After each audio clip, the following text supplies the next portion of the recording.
Vamos a hablar con Alberto Mangel de Macondo y otros lugares imaginarios, a partir de un libro que Alberto escribió en 1980 en compañía de Giovanni Guadalupe y que publicó Alianza Editorial en 1992.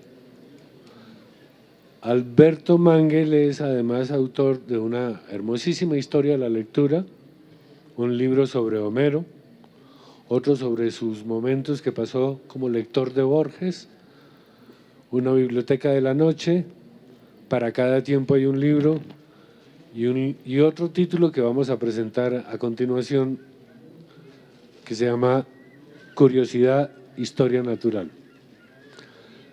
Todo empezó con la idea de una guía turística de lugares imaginarios, ¿no es cierto? Sí, esto fue en el siglo pasado y cuando yo tenía una edad que no quiero ahora recordar. Estaba trabajando en una editorial italiana de Franco Maria Ricci y mi colega era Gianni Guadalupi, que era un lector extraordinario y nos aburríamos a veces. Entonces Gianni me dijo un día que acababa de leer una novela francesa de Paul Féval que se llama La ciudad vampira. Y me preguntó si no quería colaborar con él en hacer una guía turística de esa ciudad vampira, tomando únicamente los elementos que estaban en la novela, pero recomendando dónde comer, cómo llegar, dónde dormir o dónde no dormir. Y nos divirtió mucho la idea y a partir de allí empezamos a escribir sobre otros lugares imaginarios. Y al cabo de 2 años, Gianni escribía en italiano, yo escribía en inglés, él traducía mis artículos al italiano y yo traducía sus artículos en inglés. Entonces el libro acabó como un tomo importante, pero del cual tuvimos que eliminar muchos lugares porque ya no podíamos. Entonces eliminamos los cielos y los infiernos, eliminamos lugares que aparecen realmente como un seudónimo, pero que son reales, como el Combré de Proust, por ejemplo. Y nos divertimos muchísimo. Pero es una pena que hayan eliminado el cielo y el infierno, porque como usted dice en el prólogo, incluir al cielo y el infierno convertiría a la teología en una parte de la ciencia ficción, de la literatura de ficción. Es que cielos e infiernos son parte de la literatura fantástica, pero al incluirlos, nosotros hubiésemos tenido que hablar de lo que no estaba sobre la Tierra. Ajá. Entonces nos limitamos a eso, de manera que no había universos paralelos. Hay muchas cosas que fueron eliminadas de nuestra selección, pero porque no podíamos hacer todo, pero ya con lo que hacíamos y teníamos la energía que se tiene cuando se tiene 20 años, calculábamos, por ejemplo, cuánto tiempo le llevaba a Tarzán para ir de la ciudad de los romanos a la costa, para calcular la distancia que había de esa ciudad a la costa. Entonces, cuántos kilómetros podía remar un hombre fuerte como Tarzán, y calculábamos y hacíamos los mapas. Entonces pasamos un tiempo absurdo en calcular estas cosas. Pero se divirtieron enormemente. Nos divertíamos como locos. Alberto, hay algo que yo quiero preguntarle. El libro además es un rechazo a esa manía que tenemos de ir poniéndole a todo un nombre, irlo clasificando y catalogando. Usted se queja de eso, de que hemos nombrado todo, hemos marcado todo. Y esto fue hace varias décadas, ahora más aún, porque no podemos refugiarnos en un lugar al cual Google Tierra no tenga acceso. Entonces, ya no podemos ser invisibles, ya no podemos emprender esos viajes hacia lo desconocido, porque no hay desconocido. Es que incluso hemos llegado a la cosa inconcebible de que ya la topografía de la Luna, ya le pusimos nombres también, sin haber ido. Le pusimos nombres porque queremos apropiarnos de todos los planetas Es e una incluso forma. de la Luna y Claro. los sistemas solares. Pero somos colonizadores, desgraciadamente, como García Márquez entendió perfectamente. Pero sin embargo, hay una cosa muy curiosa que entendimos después de hacer este libro. Nosotros estamos convencidos, porque somos seres racionales, de que un lugar como Bogotá existe, que Colombia es un país, que hay un mar en la costa. Bueno, esos lugares tienen mucho menos realidad que los lugares de ficción. Ajá. Macondo tiene una realidad mucho más profunda que Más Bogotá. sólida, es mucho más Ma- sólida. Bueno, y más sólida y en la imaginación universal, Macondo tiene raíces que otros lugares no tienen. Hay lugares, y quizás incluiría Bogotá en esos lugares, que porque han sido retomados en la ficción, cobran una realidad imaginaria importante, como París o Ajá. Venecia o Timbuktu. Pero hay otros que están allí y nadie se acuerda de ellos. Ajá. Melville dijo en Moby Dick que hay ciertos lugares que no están en el mapa porque los lugares verdaderos nunca están. En los mapas. Usted me lleva a lo que yo tenía pensado para el final. Ah, bueno, entonces vamos al final y nos vamos a tomar una taza de Y café. después nos devolvemos o nos vamos a tomar una taza de café. Es algo que usted conoce perfectamente bien. Ulrica. Sí, El cuento de Ulrica, ¿se acuerda de Javier Otálora? Que le presentan a Ulrica y dice, sí, soy profesor de la Universidad de los Andes en Bogotá, sí. soy colombiano.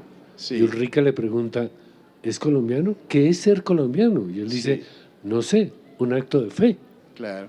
Pero Borges decía eso, Borges se repetía mucho. Sí. Entonces, es una frase que aparece por primera vez en un artículo sobre la nacionalidad argentina, Ajá. sobre el escritor argentino y la tradición, donde dice que si uno quiere ser argentino es o un acto de fe o algo inevitable, de manera que no tenemos que hacer el esfuerzo, y señala que cuando piden que la literatura nacional tenga color local, Ajá. señala que el más árabe de los libros, el Corán, en ese libro no hay ni camellos ni palmeras. Ujú. Entonces, redime de alguna manera la libertad del escritor Claro. de ser universal. Claro. García Márquez, si bien escribió sobre los paisajes de Colombia y la historia de Colombia de una forma imaginativa, esa narración se transforma para un lector que no es colombiano en una historia universal que no tiene nada que ver con Colombia. Por supuesto, sí.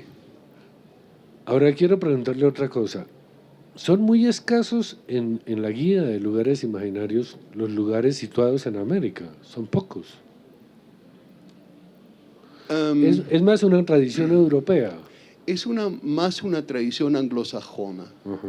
Es decir, los ingleses, quizás porque son una pequeña isla, quisieron inventar lugares que estuviesen fuera del el pequeño circuito de Inglaterra. Ajá.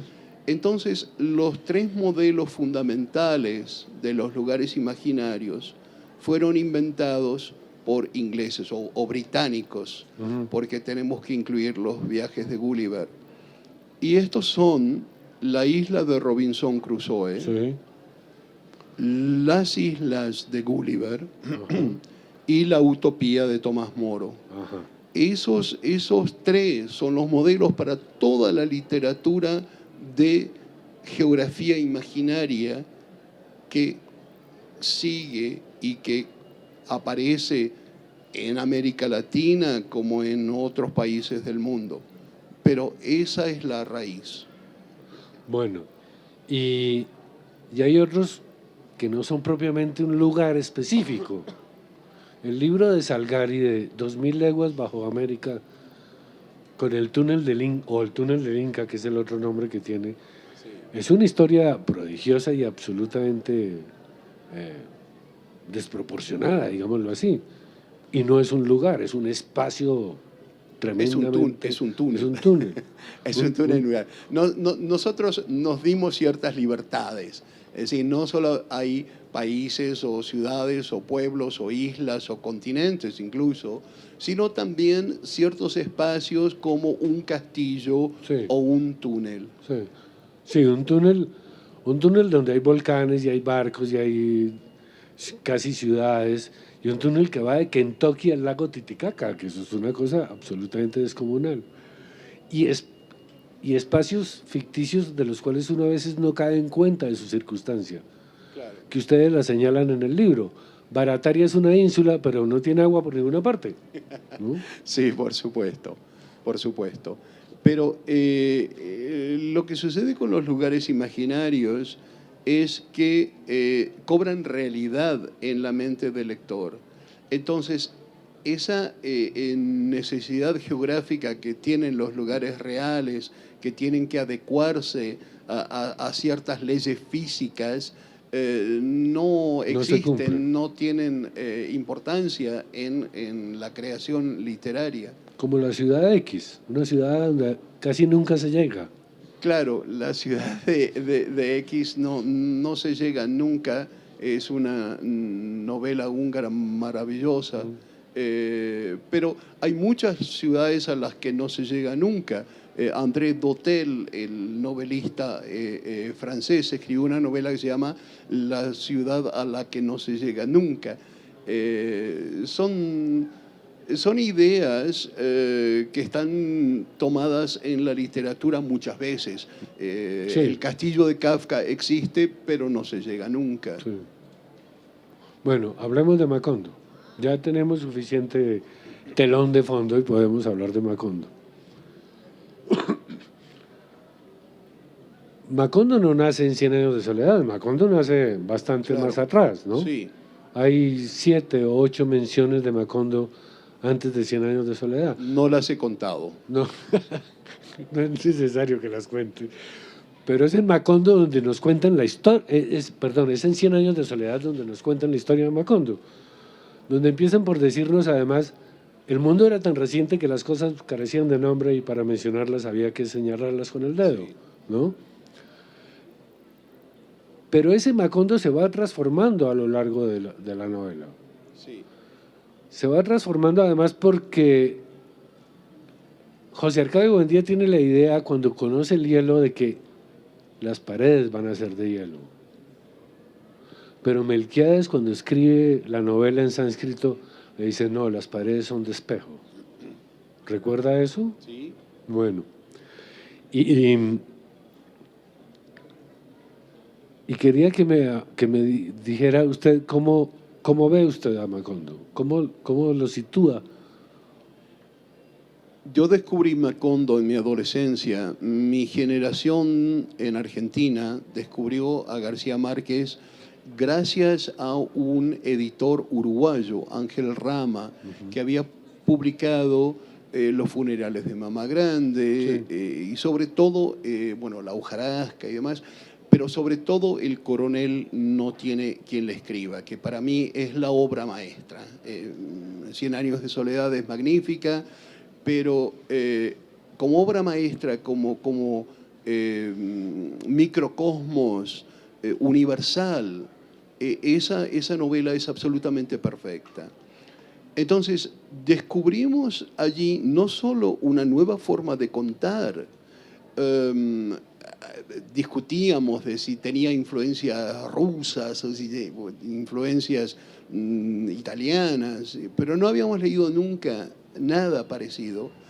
Y descubrimos Macondo y creímos en Macondo. Nuestro conocimiento de la geografía colombiana y de la geografía latinoamericana en general era lejos de ser perfecta. En Argentina nos sentíamos más cerca de, digamos, de la cultura búlgara, porque comíamos yogur, que de la cultura mexicana. No había cosa más exótica que una comida mexicana. Ajá. Entonces, Macondo para nosotros empezó siendo real, y como había nombres que conocíamos, por ejemplo, aparecía Barranquilla, aparecía el Magdalena, que nos recordaba al poeta cubano que era muy leído en Argentina, que había escrito en el duro Magdalena, largo proyecto de mar, leguas de sombra y arena, yacen a la luz solar y el boga, boga, el remo, rema, interroga al agua, que nos encantaba esa cosa. Pero entonces estaba esa geografía, otras personas habían escrito sobre eso. Cuando descubrí que Macondo era el seudónimo de ese lugar que representaba Colombia, yo sentí que ese lugar tenía una realidad profunda. Y más tarde, mucho más tarde, me pregunté por qué. Y yo pienso que el peso que Macondo tiene en la imaginación universal es el peso de un mito que reemplaza a otro. Porque Macondo reemplaza en el imaginario universal el mito de El Dorado.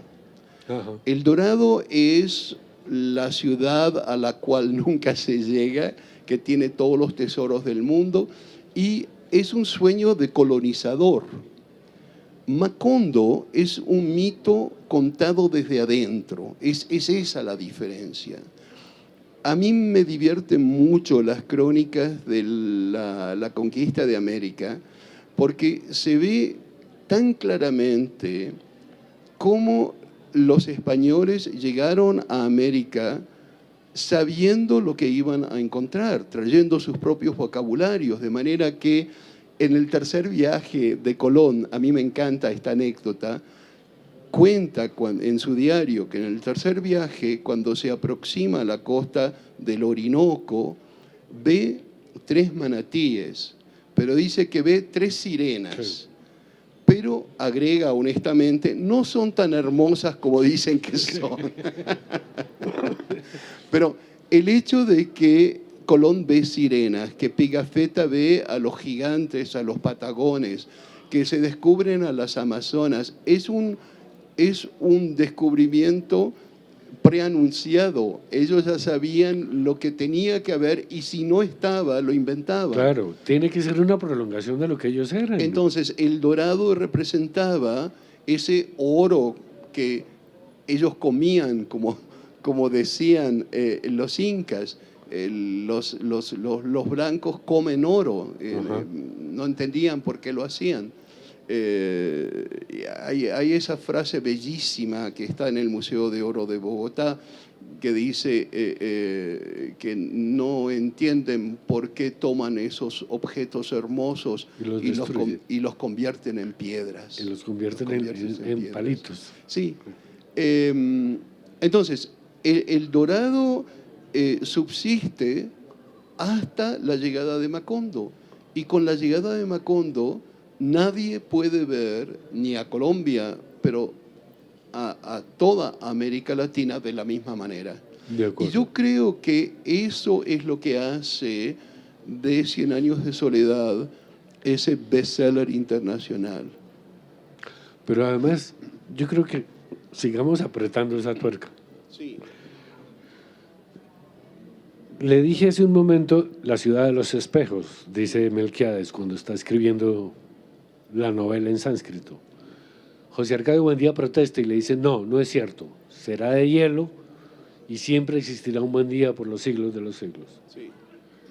Y al final descubrimos que no, que sí es de espejos, que nos refleja, que no hacemos la historia, la padecemos, que Remedios la Bella sube al cielo en cuerpo y alma, pero lo que nos importa son las sábanas que se llevó, que la diferencia entre liberales y conservadores es que unos van a misa de 5 y otros van a misa de 8, que los Aureliano Buendía tienen una cruz de ceniza y todos pensamos que es de inviolabilidad y es al contrario, es la señal para poderlos perseguir y matar. Claro. Eso es el país, eso es este continente. Sí. Entonces fue necesario que alguien nos lo contara como un mito para poderlo ver, porque estamos acostumbrados a eso. Esa es la función de la ficción, de mostrarnos la realidad. Pero volviendo a la idea de si es una ciudad de espejos, es una ciudad de hielo, tenemos que recordar que el hielo también es un espejo. Sí, es verdad, eso es cierto. A mí lo que me marcó profundamente leyendo 100 años de soledad es la noción de una novela que se extiende en el tiempo, que permanece o parece permanecer fija en el espacio, pero que se extiende en el tiempo y que entonces cobra una universalidad que incorpora todas las otras historias. Sí, es verdad. Pero es un poco lo que sucede con las grandes obras maestras, el Quijote, la Divina Comedia, tienen esa calidad de centrarse en una geografía imaginaria pero real, pero en un tiempo que es universal y que no se acaba nunca. Como Alicia. Bueno, sí, como tantos otros. Hay otro lugar en su libro colombiano, mejor dicho, parte de García Márquez, que es el mar del tiempo perdido. Ahí no es Macondo, no es pero hay un pueblo sumergido con un montón de muertos que flotan ahí. Sí. Y eso no rompe con toda la circunstancia de la creatividad de García Márquez. ¿No se sale por completo de toda su obra? ¿No le parece a usted? Cuando un escritor escriba, cada página se sale de su obra, pero también forma parte de su obra, a menos de repetirse como un Paolo Coelho que escribe siempre la misma cosa. No, pero eso es otra cosa. Entonces, por supuesto, se sale, pero también se reconoce como parte de ese imaginario.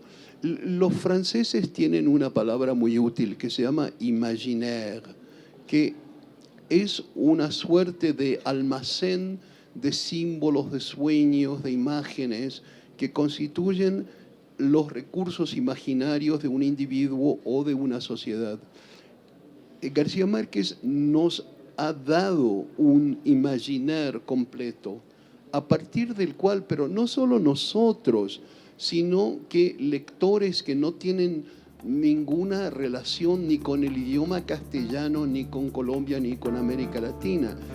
Cuando fue el aniversario del Quijote el año pasado, fue, ¿no? Sí. 4 años. Bueno. Sí. Y este año vuelve a hacerlo. Sí, el segundo. Sí. Cuando fue el aniversario, no, hace 10 años, ¿no? Sí, bueno, no importa. Se publicaron una cantidad de ensayos sobre la lectura del Quijote desde Rusia, sí, o desde China, o desde Inglaterra. Lo mismo podría hacerse con García Márquez, sí, porque claro, la influencia que ha tenido en autores como Salman Rushdie, en Mikhail Shishkin, el maravilloso novelista ruso, bueno, ni hablemos de los escritores de América Latina, Pero los americanos que han inventado esta noción de realismo mágico para tener una etiqueta en las bibliotecas en las cuales pueden poner a Borges y García Márquez juntos, esa influencia es enorme, y yo creo que es prueba de la fuerza que tiene ese imaginaire creado por García Márquez. Claro, le quiero contar una anécdota. En noviembre estuve en la India y fui a Calcuta. Después de visitar la Biblioteca Nacional y el templo de la diosa Kali, dije, quiero conseguir 100 años de soledad en bengalí. Sí. Me dijeron, camine, es muy fácil. Y me llevaron a esa calle enorme, llena de libros tirados en el piso. Y compré un ejemplar. Y llegué al hotel con el libro en la mano. Y la señora de la recepción me dijo, ¿usted lee bengalí? Le dije, no, por supuesto que no. Lamentablemente a duras penas soy capaz de leer en español, le dije. Le dije, pero ya que usted sí sabe bengalí, ¿cierto? Me dijo, sí. ¿Qué dice aquí? Me dijo, dice Gabriel García Márquez. Le dije, y en la siguiente línea dice, vivir solo 100 años. Le dije, ¿en serio? Y me dijo, sí, vivir solo 100 años. Y le dije, ¿y de qué va? Me dijo, pues de eso, de cómo vivir solo 100 años. Yo le dije, entonces este es un libro de autoayuda. Y me dijo, más o menos. Tenía razón. Sí, tiene toda la razón, claro. Es un libro, por lo menos, que nos permite conocernos, vernos en el espejo. Totalmente. Entonces es un libro de autoayuda. Sí, esa es una clasificación que me gusta. Sí. Pues mire, la encontramos en Calcuta. Pero eso que usted decía hace un momento es completamente cierto. Uno puede hacer perfectamente un congreso con gente de todos los países del mundo que han escrito sobre García Márquez. Es sorprendente que uno llegue en Estambul a una librería y diga, 100 años de soledad, aquí está. Nadie le pregunta a uno, ¿qué? ¿100 qué? Sí. Todo el mundo sabe qué es eso. ¿No? Sí. Y es lo que usted logra, me estoy metiendo en otro terreno que luego vamos a hablar, es usted logra encontrar en la Divina Comedia el mapa de sus preguntas, el mapa de sus interrogantes. Y en 100 años de soledad encontramos nosotros algunas preguntas y muchas respuestas a esos interrogantes. Es eso lo que lo vuelve célebre, es eso lo que lo vuelve reconocido en todo el mundo. Más las preguntas que las respuestas, porque las respuestas cierran puertas. Y la literatura consiste en preguntas. En abrir puertas. Pero cada lector tiene sus preferidos y, como yo decía, en El Coronel no tiene quien le escriba. Yo encuentro mucho más un reflejo de mis preocupaciones que en 100 años de soledad, que es magnífica. Claro. No sé por qué, depende de la personalidad del lector seguramente. Yo conocí a García Márquez en Barcelona cuando tenía 19 años. Me fui de Argentina y aterricé en Barcelona y alguien me había dado el nombre de García Márquez y lo llamé y muy amablemente me recibió. Y conversamos largo rato y estaba escribiendo en aquel momento El otoño del patriarca y se estaba divirtiendo haciendo listas de proverbios que luego no aparecen en la novela, pero que se divertía inventando eso y contaba esos a todos los que los rodeaban, estaba probando a ver cómo sonaban. Pero yo conocí un hombre muy generoso y además lector muy inteligente. A veces los escritores esconden sus raíces, pero García Márquez hablaba de los libros que le importaban a él y que para un lector de García Márquez pueden ser sorprendentes, porque decir cómo, por ejemplo, El viejo y el mar de Hemingway se relaciona con la obra de García Márquez no es tan evidente. Sí, de acuerdo. O Virginia Woolf, por ejemplo, que es menos evidente todavía. Menos evidente todavía. Pero eran obras que le interesaban. Hablaba de Las Mil y Una Noches y entonces, sí, allí uno entendía una relación espiritual. Él solo en una ocasión, que yo sepa, negó sus raíces. Cuando publicó La hojarasca, un periodista le preguntó en Colombia, pero esto es igualito a Mientras agonizo, de William Faulkner. Y dijo, ¿Faulkner? ¿Quién es Faulkner? Pero Sí. luego, 30 años después, dice, mi maestro William Faulkner dijo aquí. Borges hacía lo mismo, pero yo creo que son respuestas que se dan a periodistas. Exacto. Sí. En conversaciones con lectores es otra cosa. Es distinto, sí. El otro asunto, volviendo al Coronel no tiene quien le escriba, es que ese es un pueblo al cual García Márquez curiosamente no le pone nombre y lo diferencia de Macondo un poco. Para mí también es uno de sus mejores libros, si no tal vez el mejor, por una razón, y es que renuncia a la obscenidad de la violencia, a la sangre, al descuartizamiento, a esas cosas que aparecieron en nuestra violencia y en otras violencias y que siguen apareciendo hoy en día, como en México y en otras partes del mundo. Pero que está subyacente. Claro. Es una novela de una violencia terrible, espantosa. Terrible. Sí. Un hombre que espera 50 años una pensión y ese número ha salido 2 veces en la lotería. Es decir, era más fácil el azar que el compromiso del gobierno.